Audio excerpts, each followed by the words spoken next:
guys, Bryan Lebo here with your July Las Vegas update video. In the past 2 weeks, I've seen several articles that warns us of a possible housing bubble on the horizon.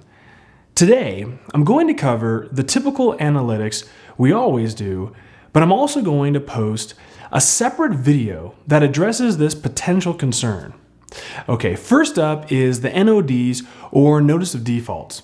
I monitor this activity since it tells us if and when foreclosures will reappear in our market. Now, the more NODs today means more actual foreclosures in 6 months. As you can see now on the screen, last month we filed 660 Notice of Defaults. This was almost identical to last month's 673 filings. Regardless of how or why, it's fair to say that we won't see any flood of foreclosures in the immediate future. Next up are the current inventory levels.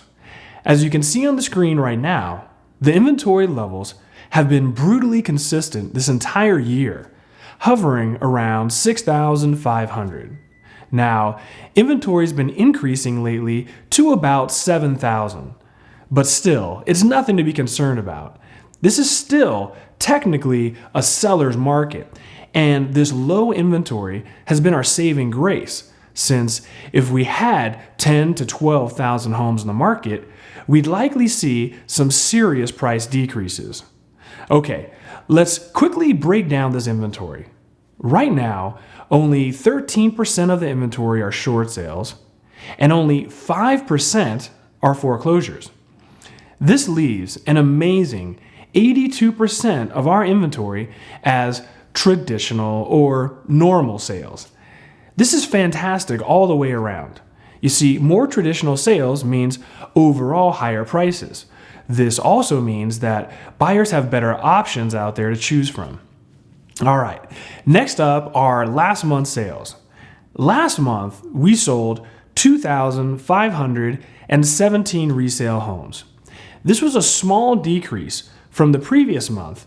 However, that's exactly what happened last June when we sold 85 less homes than the month before. See, to add some perspective, however, despite selling 2,517 homes last month, we sold 2,809 homes last June. This means that resale homes were down about 10% last month versus last year. Now, as crappy as that sounds, it's actually the second best performing month we've had this year versus last year. Now, let's talk about median prices, because this gets a bit interesting. Last month, the median sales price was $197,000. This compares to May, where the median price was only $192,000. Put even simpler, last month, prices went up 2.6%. Now, while this sounds like fantastic news, you also have to consider that many larger and more expensive homes tend to sell in June while families execute their summer moves before the school year begins. It's still great news, and I would expect this month's median price to increase moderately as well. The question is going to be, what happens to prices after summer is over? Okay, before we discuss the housing bubble, let me show you this illustration provided by SalesTrack. On the screen right now, you can see a map by zip code of the Vegas Valley. I've selected a few areas for you to pay attention to: Summerlin, Green Valley, the Northwest, and Deep Henderson. Now, this map depicts how much inventory is located in each zip code. The higher the number, the higher and effectively worse the inventory is for sellers out there.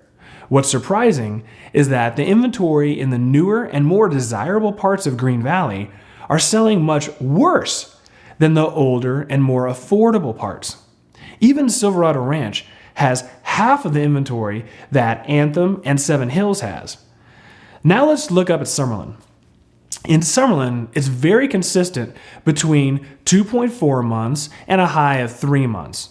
Ironically, Summerlin is the complete opposite of Green Valley. The newer areas are moving faster than the older areas. Now, when you look at Northwest and Deep Henderson, several zip codes are under 2 months supply. This is because generally they're newer homes which are incredibly affordable for the middle class. They may be on the outskirts of town, but they're affordable. It's the whole bang for the buck that's keeping these places moving, apparently. The cap rates make sense for investors, and middle class families can still easily afford housing in these nicer areas. Okay, before I end this video, let's chat about this so-called housing bubble real quick. In order for the bubble to burst, either supply needs to increase dramatically or demand needs to decrease dramatically. Or, just like in 2008, both simultaneously. If you wish to continue and hear my overall analysis on the subject, please click down here or go directly to that video now from your PC. If your brain is already on overload, please click up here to subscribe and just check it out another time. Thank you again for watching. Please feel free to contact me with any questions or concerns you have regarding Las Vegas real estate. Now, stay cool and have a fantastic July, everyone.